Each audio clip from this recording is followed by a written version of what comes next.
اللہ کے رسول صلی اللہ علیہ وآلہ وسلم نے قیامت کے نشانات بتلاتے ہوئے فرمایا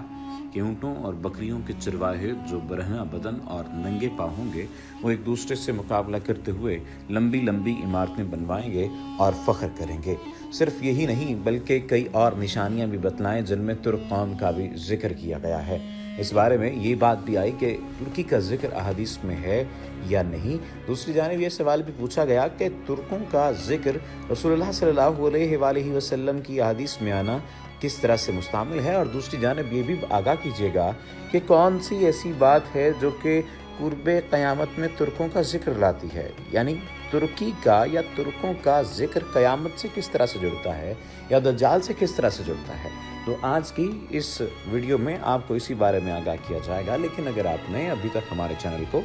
سبسکرائب نہیں کیا تو سبسکرپشن کا بٹن دبا کر سبسکرائب کر لیجیے تاکہ آئندہ آنے والی تمام ویڈیوز آپ کو ملتی رہیں۔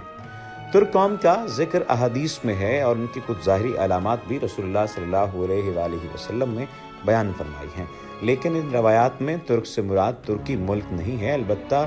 ترکی میں واقع قسطنطنیہ یعنی موجودہ استنبول سے متعلق احادیث میں تذکرہ موجود ہے۔ جہاں تک ترک سے متعلق احادیث ہیں ان میں سے چند درج ذیل ہیں جو کہ ابھی آپ کو بیان کیے دیتے ہیں۔ حضرت ابو ہریرہ رضی اللہ تعالیٰ عنہ سے مروی ہے کہ نبی کریم صلی اللہ علیہ وآلہ وسلم نے فرمایا، قیامت اس وقت تک قائم نہیں ہوگی جب تک تم ترکوں سے جنگ نہ کر لو۔ ان کے چہرے سرخ، ناکیں چپٹی ہوئی اور آنکھیں چھوٹی چھوٹی ہوں گی اور ان کے چہرے چپٹی ہوئی کمان کی مانند ہوں گے۔ حضرت ابو ہریرہ رضی اللہ تعالیٰ عنہ کہتے ہیں کہ رسول کریم صلی اللہ علیہ وآلہ وسلم نے فرمایا، قیامت اس دن تک نہیں آئے گی جب تک تم اس قوم سے جنگ نہ کر لو جن کی پاپوسیں بالدار چمڑے کی ہوں گی، اور جب تک تم ترکوں سے جنگ نہ کر لو گے جن کی آنکھیں چھوٹی، چہرے سرخ اور ناکیں بیٹھی ہوئی ہوں گی، گویا ان کے منہ چمڑے کی تہبتِ ڈھال کی طرح ہوں گے۔ ترکوں سے مراد وہ لوگ ہیں جن کا سلسلہ نسب یافس بن نو سے چلا تھا۔ ان لوگوں کے مورث اعلیٰ کا نام ترک تھا، اس سے پوری قوم کو ترک کہا جانے لگا۔ نبی کریم صلی اللہ علیہ وآلہ وسلم کے صحابہ میں سے ایک شخص سے روایت ہے کہ حضور نبی کریم صلی اللہ علیہ وآلہ وسلم نے فرمایا، تم حبشیوں کو ان کے حال پر چھوڑ دو جب تک کہ وہ تمہیں تمہارے حال پر چھوڑے رکھیں، اور ترکوں کو بھی ان کے حال پر چھوڑ دو جب تک کہ وہ تمہیں تمہارے حال پر چھوڑے رکھیں۔ اب سوال یہاں پر یہ پیدا ہوتا ہے کہ یہ تینوں احادیث ہیں اور تینوں احادیث میں مختلف طرح سے ذکر آیا ہے۔ یہاں ایک سوال یہ پیدا ہوتا ہے کہ قرآن نے تو یہ حکم دیا، وَقَاتِلُ الْمُشْرِكِينَ كَافَّةً، یعنی مشرکین سے قتال کرو وہ جہاں کہیں بھی ہوں۔ پس جب اس حکم میں عموم ہے تو حبشیوں اور ترکوں کے بارے میں حضور نبی کریم صلی اللہ علیہ وآلہ وسلم نے یہ کیوں فرمایا ہے کہ تم ان کو ان کے حال پر چھوڑ دو، یعنی ان پر حملہ نہ کرو اور ان کے ملکوں اور شہروں پر چڑھائی سے گریز کرو؟ اس کا جواب یہ ہے کہ حبشہ اور ترک کا معاملہ اس آیت کے عمومی حکم سے خارج اور مخصوص استثنائی نوعیت رکھتا تھا، کیونکہ جغرافیائی پوزیشن کے اعتبار سے یہ دونوں ملک اس زمانے کی اسلامی طاقت کے مرکز سے بہت دور دراز فاصلے پر واقع تھے، اور اسلامی چھاونیوں اور ان ملکوں کے درمیان دشت و بیاباں کا ایک ایسا دشوار گزار سلسلہ حائل تھا جس کو عام حالات میں عبور کرنا ہر ایک کے لیے ممکن نہیں تھا۔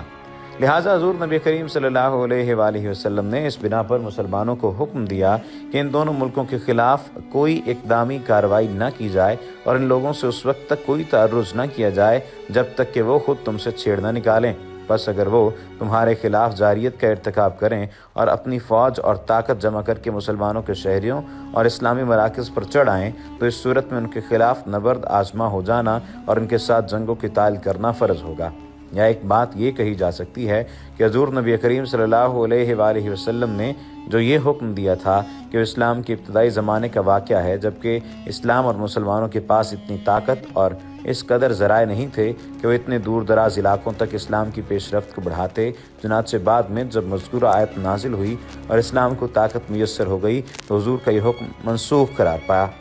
رہی بات ترکی کی اور ترکی کے شہر قسطنطنیہ کی، تو اس سے متعلق حدیث میں ایک ذکر موجود ہے۔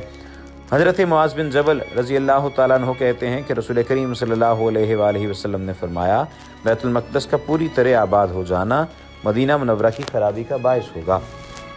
اسی طرح سے مدینہ منورہ کی خرابی فتنے اور سب سے بڑی جنگ کا وقوع پذیر ہونے کا سبب ہوگا، اور اس سب سے بڑی جنگ کا وقوع پذیر ہونا قسطنطنیہ کی فتح ہونے کا باعث ہوگا، اور قسطنطنیہ کا فتح ہونا دجال کے ظاہر ہونے کا سبب اور اس کی علامت ہوگا۔ اب اس حدیث کو دوبارہ سے ملاحظہ کیجئے اور پھر ہم علامات قیامت اور باقی معاملات کی طرف دوبارہ روشنی ڈالتے ہیں۔ حضرت معاذ بن جبل رضی اللہ تعالیٰ عنہ کہتے ہیں کہ رسول کریم نے فرمایا بیت المقدس کا پوری طرح آباد ہو جانا، یعنی ابھی یہ دیکھ لیجئے کہ بیت المقدس ابھی پوری طرح آباد نہیں ہے، نہیں تو وہاں پر مسلمان آباد ہیں، نہ ہی مکمل طور پر یہودی آباد ہیں، یعنی چپکلش اور لڑائی کا سسما ہے اور دونوں کے درمیان جنگ جاری ہے، مدینہ منورہ کی خرابی کا باعث ہوگا۔ اب پوری طرح آباد ہو جانے سے دو مطلب لیے جا سکتے ہیں، یعنی وہاں پر یا تو مکمل طور پر یہودی آ جائیں گے،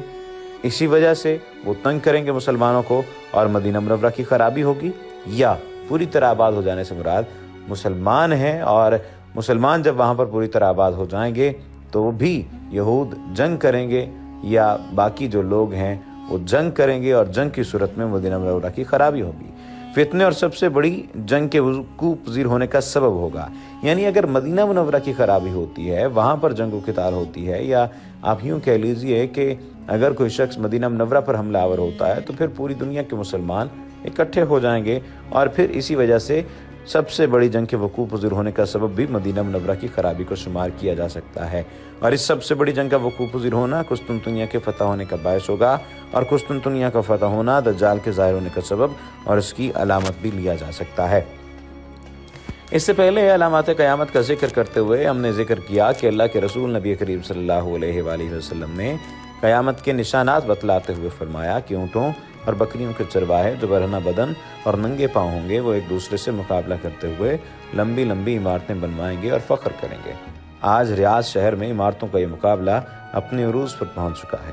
دبئی میں برج خلیفہ کی عمارت دنیا کی سب سے اونچی عمارت بن گئی تو ساتھ ہی شہزادہ ولید بن طلال نے جدہ میں اس سے بھی بڑی عمارت بنانے کا اعلان کر دیا۔ عرب کی عمارتیں سارے جہان سے اونچی ہو چکی ہیں۔ نبی معظم حضرت محمد مصطفیٰ صلی اللہ علیہ وآلہ وسلم نے فرمایا وہ پورا ہو چکا اور پیشگوئی پوری ہو کر اپنے کمال کو پہنچ چکی ہے۔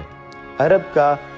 سب سے زیادہ جو تیل خریدنے والے امریکہ نے صدام حسین کو ختم کر کے تیل کی دولت سے سیراب ملک عراق کے کنووں پر قبضہ جما لیا اور لاکھوں بیرل مفت وصول کر رہا ہے، تو پھر تیل کی بڑھتی مانگ نے تیل کی قیمتوں کو نچلی سطح پر پہنچا دیا، جس سے عرب ممالک کا سنہرا دور خاتمے کے قریب ہے۔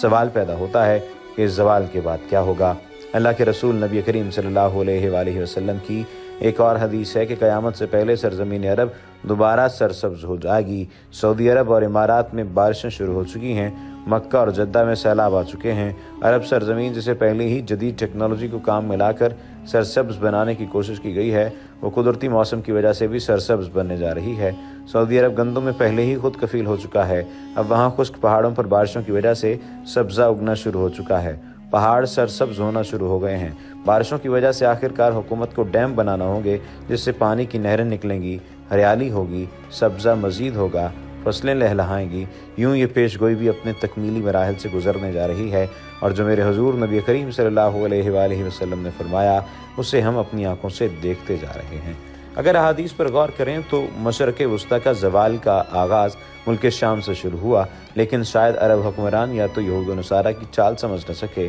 یا بے رخی اختیار کی، لیکن وجہ جو بھی ہو یا نہ ہو، سرکار دو عالم صلی اللہ علیہ وآلہ وسلم کی بتائی ہوئی علامات کو تو ظاہر ہونا ہی ہے۔ ایک اور مقام پر رسول اللہ صلی اللہ علیہ وآلہ وسلم نے فرمایا جب اہل شام تباہی و بربادی کا شکار ہو جائیں تو پھر تم میں کوئی خیر باقی نہ رہے گی۔ احادیث مبارکہ کی روح سے شام اور اہل شام سے امت مسلمہ کا مستقبل وابستہ ہے۔ اگر ملک شام ایسے ہی برباد ہوتا رہا تو پوری امت مسلمہ کی بھی خیر نہیں،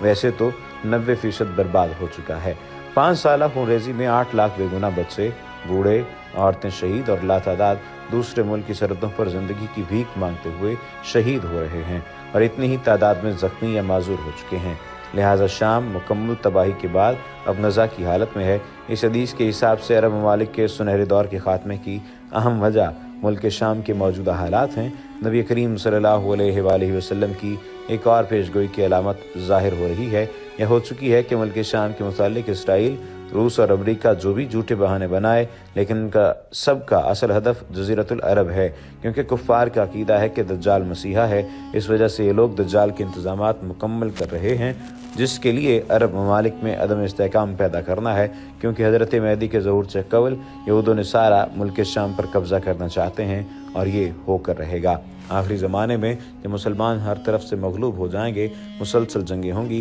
شام میں بھی عیسائیوں کی حکومت قائم ہو جائے گی۔ وما علینا الا البلاغ المبین۔